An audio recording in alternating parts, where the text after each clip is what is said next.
What's good? What's good? It's the one and only, but what do I know? Boxing coming back at y'all with another one, man. So we got Cruz in the news. All right, looks like he will be fighting on the card of returned former 8 Division World Champion, Hall of Fame Manny Pacquiao versus Marrio Barrios. All right, so I'm gonna go ahead and do the interview. I'm gonna go ahead and read the article or whatnot, and then I'm gonna go ahead and drop my opinion.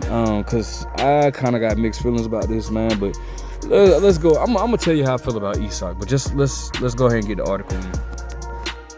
All right, so shout out to the boxing app News. All right, it says Cruz versus Angel Ferrero targeted for Pacquiao and Pacquiao Barrios undercard. Pitbull Cruz looks to set a return on the same July Vegas card that will feature Manny Pacquiao against Marrio Barrios. Their first fight on February 1st ended in a unanimous decision for Cruz. Scores of one. I knew I wasn't tripping. I knew I was not tripping, bro. I knew I wasn't tripping.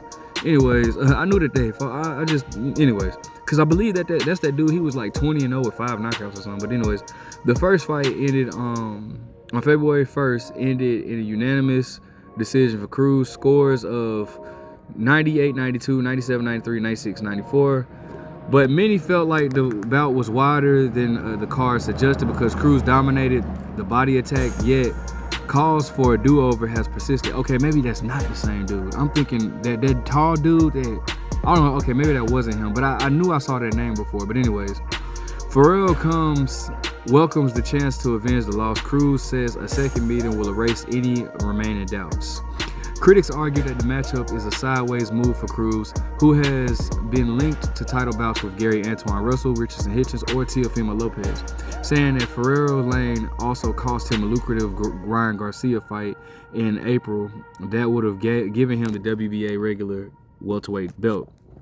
Stylistically, the rematch should still entertain. Cruz' short, Tyson-like pressure forced Ferrero on the back foot last time. Unless Ferrero finds an answer to those rib roasting hooks, the sequel could be more one-sided. Would you like to see such a rematch? Let us know. I got an answer for that. Hell no. But let's talk about it. Now, I want you to believe me when I say this, bro, and it comes from no hate. It is just my opinion. Just because I have this opinion doesn't mean that you have to have this opinion. You know, it is what it is. But Cruz is one of the most overrated boxers, in my opinion, bro. Like, dude is one of the most overrated boxers. He came to fame just in an overrated way. This dude's claim to fame was losing against a one-handed Gervonta Davis. Just take a second to, reel that in, okay?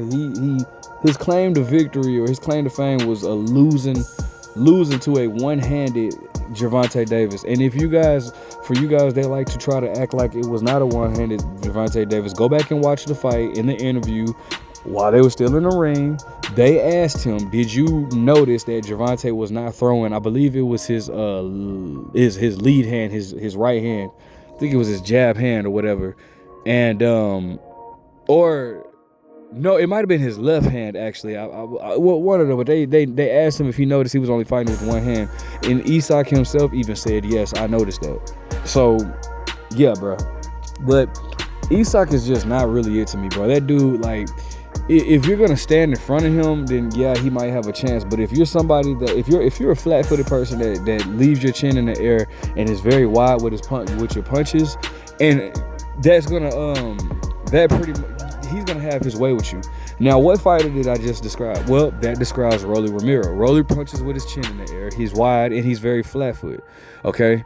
Very uncoordinated, very, doesn't really have the fundamentals but underneath him, right? If you have any type of mobility in your arsenal, you are going to give dude a hard time. No matter what, you don't have to have a decent jab. If you have any type of foot movement in your arsenal, is gonna have a hard time. Now, why am I saying that? Because relies only on hooks. He does not throw jabs, or he doesn't throw straight punches. Now, why is that important? For you guys that don't understand boxing, let me explain.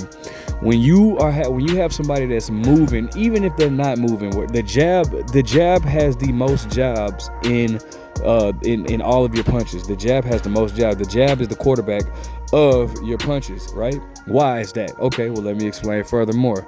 Your jab, not only does it sets up combinations, right? Your jab is often used as a decoy punch, right? Your jab also is a rangefinder. Your jab also cuts the distance in half. All right, your jab also gets you into the inside, right? Isak, who is a short, compact fighter and fighting taller fighters, the thing that he would need to do is double up on his jab. But the problem is, how can you double up on a jab when you don't even throw one jab? Isak just is not he doesn't throw punches. I mean, he doesn't throw jabs, right? He relies on him to tuck his big Ninja Turtle head in, walk forward, and then he's gonna stalk you. And then if you get on the ropes, he's gonna unleash hooks or whatnot. Entertaining fighter for sure. Not a very good boxer in my opinion, though. All right, if you have a jab on you, you would give Isak hella problems. All right, now Isak is at 140 pounds, right? I don't think because Broly is not even at 140 pounds anymore. I don't think Isak can beat any of the champions up there. Let's go ahead and get that understood now, right? Richardson Hitchens, I don't think too highly of him yet but I got to see him a little more. But Richardson Hitchens' style is all trouble for somebody like Isak Cruz. Somebody that can throw straight punches and can move with their legs. Oh yeah, that's a nightmare for Isak Cruz. Don't like this dude at all, especially after the last racist rant that this dude got into, Teofimo. But Teofimo would style all over Isak Cruz. All right. Who else is a champ? Gary Antoine Russell is a nightmare for too athletic. Now, the fight with Gary Antoine Russell and Isak Cruz will probably be the most fan friendly of all the fighters. The fighters I just said. I think I am missing somebody though. Who am I missing? T.O. has the what? Does he have the WBO? Hitchison has the IBF. What's his? Alberto. Oh shit, Alberto Puello. Bro, Alberto Puello style is just all wrong for somebody like Isak Cruz. Too rangy, too good. Like his foot movement is too good. Just all wrong for Isak Cruz, bro. I don't see Isak doing anything at 140 pounds. Rayo is not even best fundamentally or the best tech. Like he's not even up there, and you see what happened when he got in there with Rayo. So I don't know what Isak is gonna do. Maybe he goes back down to 135. Still though, even then, go down to 35. A fight with Shakur is a nightmare for him, just based off of Shakur's movement. A fight with Tank with two hands. You couldn't even beat Tank with one-handed Tank. So what makes me think you'll beat a two-handed Tank? All right. A fight with he definitely don't want to see Keyshawn. He don't want to see Keyshawn, and he don't want to see Lomachenko. Even though I don't know if Lomachenko is even gonna fight anymore or not. A fight with Shakur and a fight with Lomachenko will be his worst stylistic nightmare. So I don't know where Isak goes from here.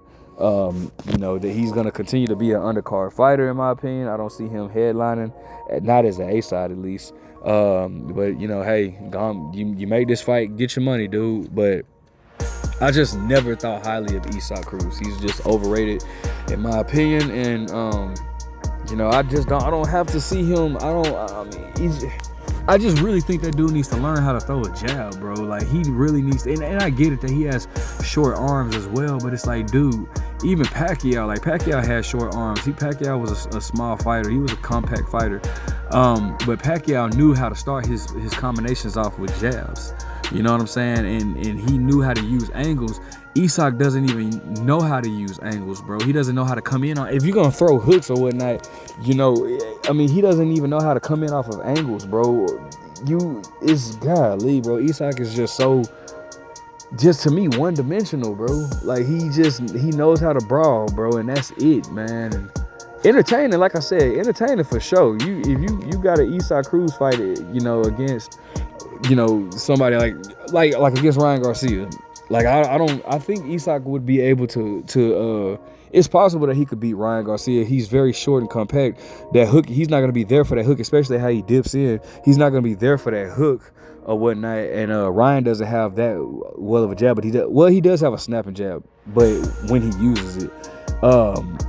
But he doesn't have the foot movement to really keep Isak away. So a fight with him and Ryan Garcia would be very entertaining. But anyways, let me know what you guys think. Like, comment, subscribe. But what do I know?